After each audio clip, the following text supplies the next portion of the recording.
আমাকে স্বর্ণের বাটি বানিয়ে দিয়েছিল, স্বর্ণের লল বানিয়ে দিয়েছিল, দিয়ে আমাকে বার্লি খাইয়েছে স্বর্ণের নল বাটি দিয়ে। এরকম শৌখিনতার জীবন, যে সময়ে অনেক কিছু পাবার না সেই সময় আমাকে বাইক কিনে দিয়েছে। আদরের ছিলাম। দর্শক, আজকে ফারুক ভাইয়ের সাথে একসাথে আমরা দুপুরে খাওয়া দাওয়া করি। তো ফারুক ভাই গরুর মাংস খেতে যাচ্ছিলেন না, তিনি বলতেছিলেন তার মেয়ে অনেকদিন যাবৎ গরুর মাংস খেতে চাচ্ছে, তো সে সেটার ব্যবস্থা করতে পারেনি, এই দুঃখে সে গরুর মাংস খেতে চায়নি। পরে যাই হোক, আমার অনেক রিকোয়েস্টে তারপরে সে গরুর মাংসটা খায়।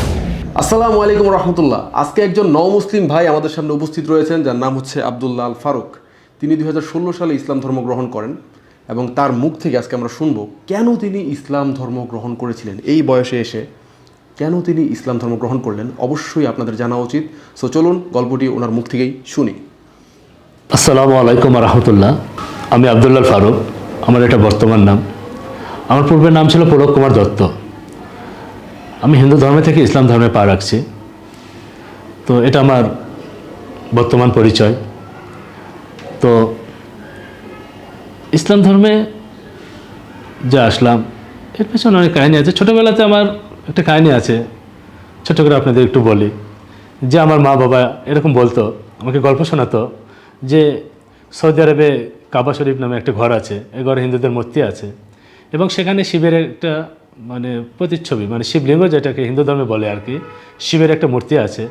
ওই মূর্তির মাথায় যদি কেউ বেলপাতা বা দুধ কোনো সময় কোনো কারণে কেউ যদি দিতে পারে একবার, তাহলে পৃথিবীর সমস্ত মুসলমানরা মারা যাবে, শুধু হিন্দুরাই বেঁচে থাকবে। তখন আমার ভিতরে খুব একটা ফিলিংস কাজ করতো। আমি যদি সৌদি আরব যেতে পারতাম, কাবা শরীফের ভিতরে ঢুকতে পারতাম, যদি একটু দুধ বেলপাতা শিবের মাথায় দিতে পারতাম, তাহলে পৃথিবীর সমস্ত মুসলমান মারা যেত, শুধু হিন্দুরাই বেঁচে থাকতো, আমরাই বেঁচে থাকতাম। কী না মজা হতো। এভাবে মাদের সঙ্গে গল্প করতাম। তো একটা পূর্বের কাহিনী, ছোটোবেলার কাহিনী। তো যেটা ইসলাম ধর্মের প্রতি আমার স্প্রিয়াটা, আগ্রহটা যে সময়টা আমাকে জাগলো, বা হিন্দু ধর্মের প্রতি আমি সরাসরি বলি যে সময়টা আমাকে ঘৃণা জাগালো বা অনীহা প্রকাশ পেলাম আমি, আমার বাবা মারা যাওয়ার পর হিন্দুদের একটা রীতিনীতি আছে, এটা হয়তো আপনারা অনেকেই জানেন, বা হিন্দুরা তো জানে, বা অনেক মুসলমান ভাই বোনেরা তারাও জানেন, যে বাবা মারা গেলে মুখে আগুন দিতে হয়, মুখ অগ্নি যাকে বলে আর কি।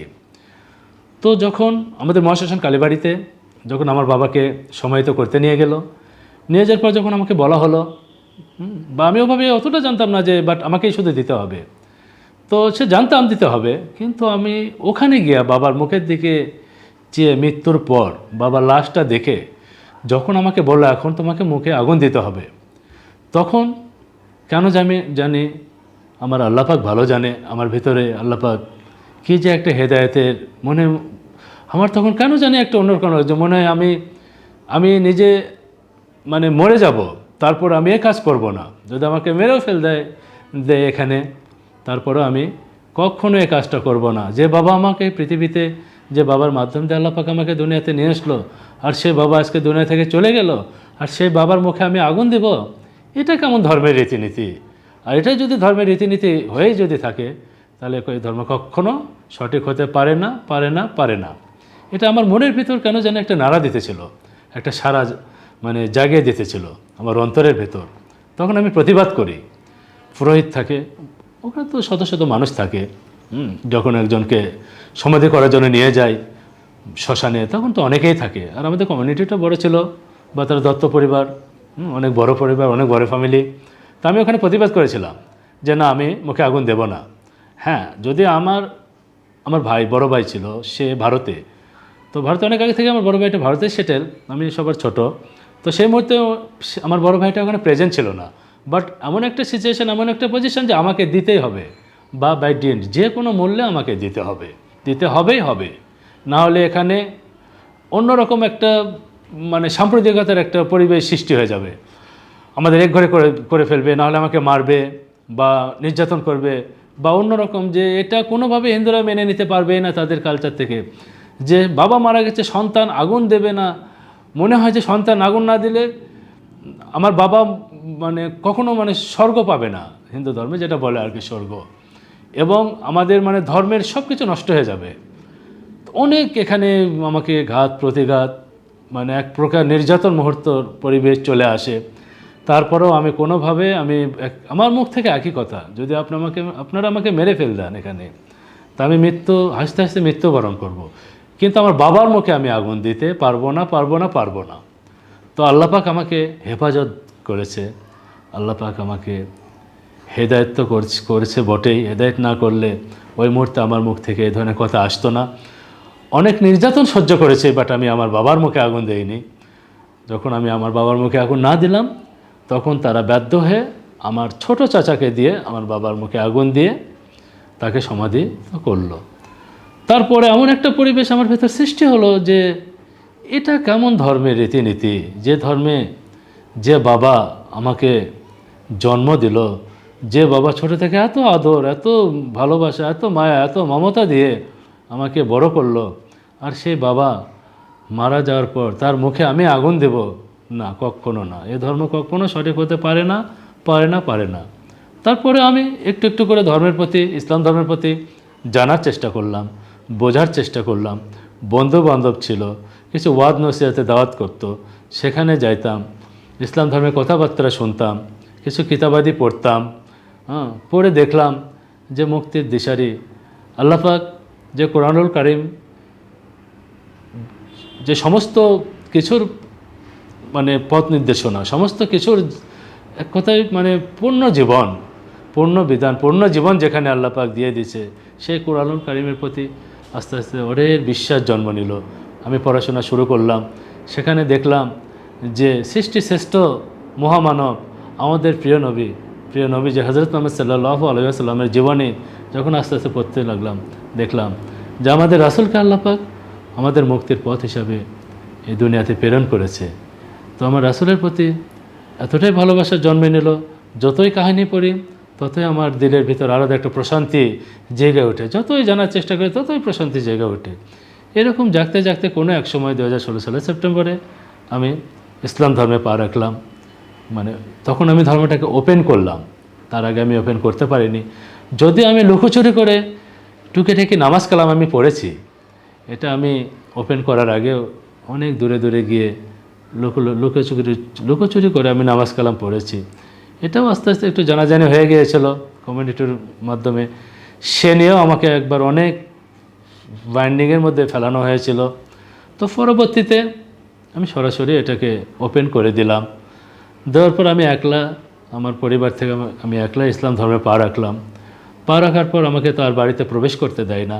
তারপরে কোনোভাবে গোপনে অনেক লুকোচুরি করে মা আসতো, আমি কোথাও যেতাম, মার সঙ্গে দেখা করতাম। এভাবে দেখা করার এক মুহূর্ত আস্তে আস্তে 1.5 বছর পর আমার মাকে, আমার পরিবারকে আল্লাহ পাক হেদায়েত দান করলো, তারা ইসলাম ধর্মে পা রাখলো। ইসলাম ধর্মে পা রাখার পর হয়তো আপনারা এটাও জানেন যে আমাদের বাংলাদেশের আইনে এরকমটাই আছে যে কেউ যদি ধর্মান্তরিত হয় তাকে, বিশেষ করে হিন্দুদের ধর্মে পৈতৃক সমস্ত কিছু থেকে তাকে বঞ্চিত করতে হয়, মানে বঞ্চিত করে দেয়। তো আমি এক কাপড়ে বের হয়ে এসেছিলাম। যদিও ওভাবে আমি বলতেছি না, অহংকার না, আমাদের দত্ত পরিবারের সন্তান ছিল, অনেক কিছু ছিল, স্বর্ণের ব্যবসা ছিল, কিন্তু আমি এক কাপড়ে বের হয়ে এসেছি। বের হয়ে এসে অনেক কষ্ট করেছি, অনেক জীবন নিয়ে যুদ্ধ করেছি। আসলে তো অনেক আগেই শুনেছি যে ত্যাগের ভেতর আলাদা একটা প্রশান্তি আছে। আমি যদি আমার সেই সম্পত্তি বা সম্পদের বা আমার আগের কমিউনিটির যা কিছু আছে এগুলো যদি আমি এসেটের মায়া করতাম, তাহলে তো আমি ধর্ম পাইতাম না। তো আসলে ত্যাগ করার মতো আল্লাহ পাক তৌফিক দান করেছে বিদায় আজকে আমি সে মুক্তির পথে, সে আলোর পথে এসে, এই যে আপনারা আমাকে দেখতেছেন, আমার এই যে পরিবেশ, এই যে মুখে দাড়ি, সুন্নতি দাড়ি বা ইসলামের যে পরিপূর্ণতার একটা লেবাস, জানি না অন্তরে কি আছে আল্লাহ পাক জানে। আসলে তো মুখে কিছু বলার নাই, যার অন্তরেরটা সে জানে, তার আল্লাহ পাক জানে। তো অনেক ঘাত প্রতিঘাত করে তো আমি দীর্ঘদিন হলো ভূমিহীন অবস্থায়, কোনো কিছু পাইনি, মা বিবি বাচ্চাকে নিয়ে এক প্রকার আপনারা বলতে গেলে আমি পথেই ঘুরছি, আজকে এখানে কালকে এখানে।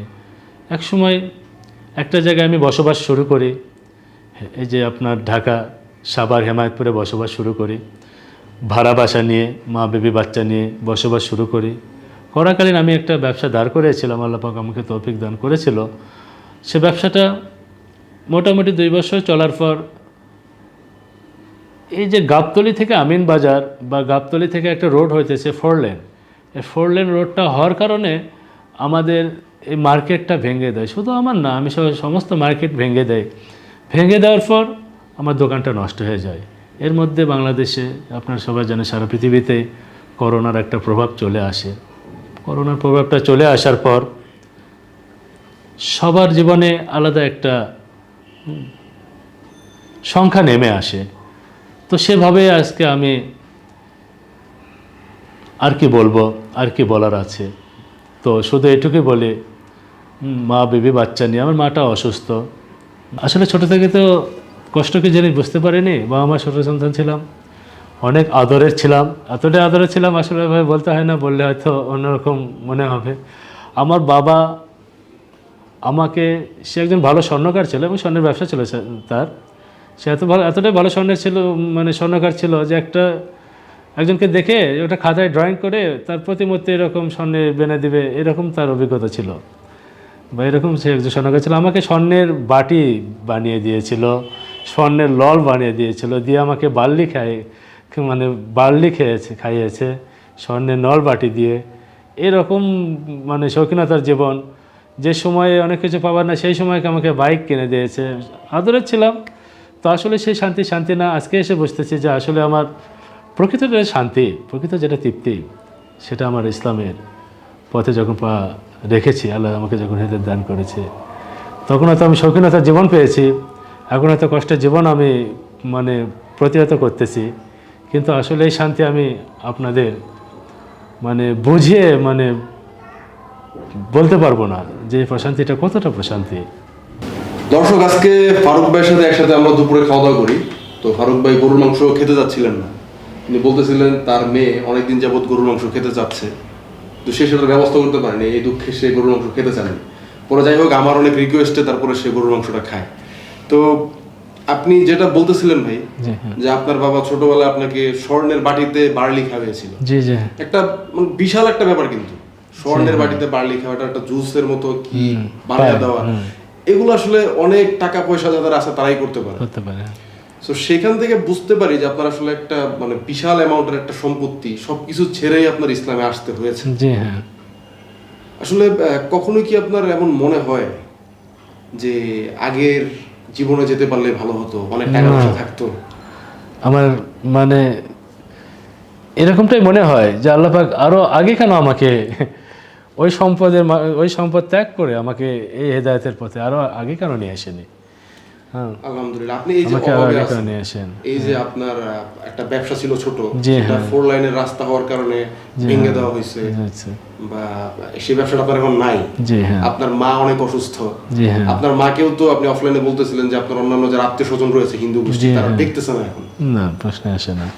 মানে তারা কি মনে করে আপনাদেরকে দেখাও মানে খারাপ কাজ? আমাদের দেখলে গুনাহ হবে, এরকম তাদের একটা সিচুয়েশন তাদের কাছে মনে হয় যে আমাদের দেখলেও তাদের গুনাহ হবে।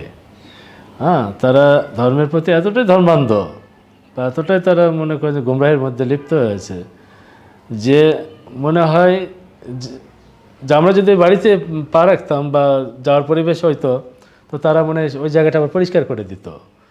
হ্যাঁ, এরকম মনে করেন যে তাদের কাছে একটা মানে মনোপ্রশান তাদের। আচ্ছা, আপনার মা বর্তমানে কি মানে ওনার কি অসুখ হয়েছে?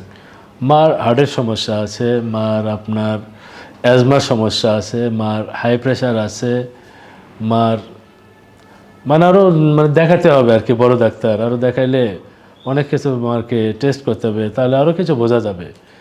সে রাতে ঘুমাতে পারে না, কাশতে কাশতে মনে হয় যে কখন যেন আল্লাহ পাক তাকে নিয়ে নেবে, এরকম একটা পরিবেশ হয়ে যায়। উঠে উঠে চলে আসি, ভয় পেয়ে যায়।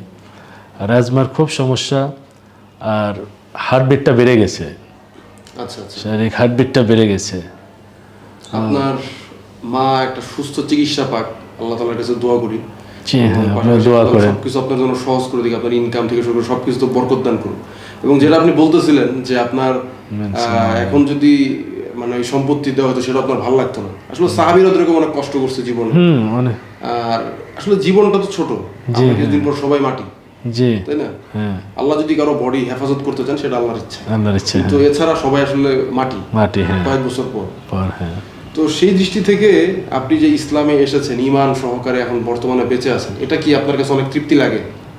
মানে আসলে আমি আমার এই সামান্য জ্ঞানের ভাষা থেকে বোঝাতে পারবো না যে আমাকে কতটা তৃপ্তি লাগে। হ্যাঁ, কতটা তৃপ্তি লাগে এটা আমি মানে এই মুখের ভাষায় বোঝে আমি বলতে পারবো না। যদি অন্তর খুলে দেখানো যেত তাহলে হয়তো দেখাইতে পারতাম যে আমাকে কতটা মানসিক তৃপ্তিবোধ মানে অনুভব হয়।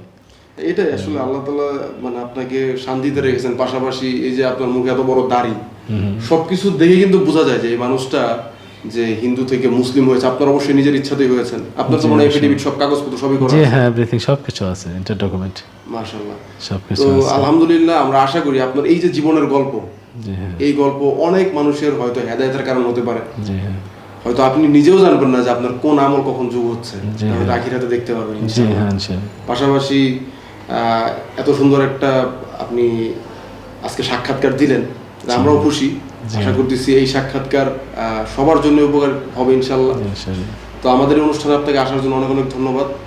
আমরা দোয়া করবো আপনার জন্য, আপনি আমাদের জন্য দোয়া করবেন। আপনাকে অনেক ধন্যবাদ যে আমি একটা নগ্ন মানুষে যে আপনাদের সবার মাঝে একটু আমার ভাব প্রকাশ করতে পেরেছি, একটু বলতে পেরেছি। সবচেয়ে যে জিনিসটা অনেক ক্যাচি লাগছে আমার কাছে, যে আপনি যখন মুখে আগুন দিতে যাবেন সেই জিনিসটাতে আপনার হেদায়েতের একটা মানে টার্নিং পয়েন্ট ছিল আর কি। জি হ্যাঁ, এটা আসলে সবার ক্ষেত্রে এটা মানে বোঝা উচিত। এটা মানে যে যার ভিতর মানে আক্ষরিক জ্ঞান নাই তাকে একটু বোঝা উচিত যে কেমন করে আমার বাবা জন্ম দিল তার মুখে আমি আগুন দেব। আল্লাহ সবাইকে হেদায়েত দান করুক, এটাই চাও আমাদের। অন্যান্য অনেক ধর্মের ভাই হয়তো বোন হয়তো আমাদের ভিডিও দেখতেছেন, আপনারা আপনাদের ধর্ম পালন করবেন, আমরা আমাদের ধর্ম পালন করব, এটাই স্বাভাবিক। যে কেউ ইচ্ছা করলে আপনি যেমন নিজের ইচ্ছায় জি হ্যাঁ ধর্ম চেঞ্জ করেছেন, সেটাও বাংলাদেশের আইনে লিগ্যাল কিছু না। সো আপনি কোনো ইলিগাল কাজও করেন নাই, এবং আপনার বিবেকে যেটা ভালো মনে হয়েছে আপনি সেটা করছেন, দ্যাটস অল ফাইন। সো আমরা আপনার জন্য অনেক অনেক দোয়া করি, আপনি আমাদের জন্য দোয়া করবেন ইনশাআল্লাহ। আল্লাহ জাযাকাল্লাহ খায়ের, আল্লাহ সবাইকে জাযা খায়ের দান করুন। আর আপনাদের সবার প্রতি আমার একটাই দোয়া যে আল্লাহ সবাইকে সুস্থ হায়াত নসিব করুন, এবং ইমানের সহিত এই পৃথিবীতে যতদিন রাখবে ইমানের সহিত যেন রাখে। পৃথিবী থেকে সবাইকে যেদিন চলে যেতে হবে এবং ইমানের সহিত যেন নিয়ে যায়। এবং আমি সব আমাদের ফ্যামিলি যারা আছেন সমস্ত আমার মুমিন ভাই বোনদের জন্য আপনারা ওই দোয়াটাই করবেন ইনশাআল্লাহ। আল্লাহ জাযাকাল্লাহ খায়ের। ফি আমানিল্লাহ। আসসালামু আলাইকুম রহমতুল্লাহ। আসসালামু আলাইকুম।